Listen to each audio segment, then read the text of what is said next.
So for the following system of linear equations, we have to find how many solutions this system is going to have. Alright, so let's look at the solution.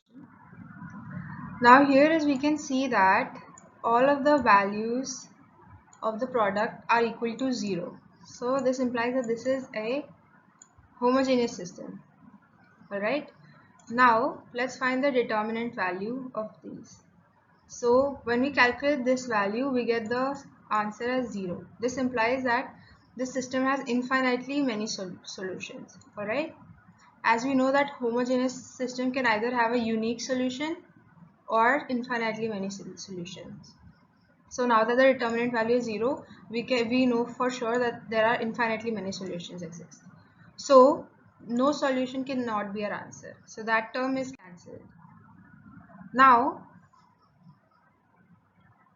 when y is equal to 2z, let's take y is equal to 2 and z is equal to 1 and substitute these values in the system of equations. So these are the equations that we get,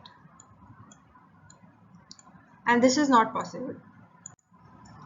Now in the equation y is equal to 2z, infinitely many solutions do not exist, right? Now for x is equal to 2z, let's take x is equal to 2 and z is equal to 1 and substitute these values again in the system of equations, and we get y is equal to minus 2. So for each pair of x comma z, we get a value of y.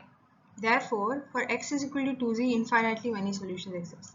Therefore our answer is B. For x is equal to 2z, infinitely many solutions exist.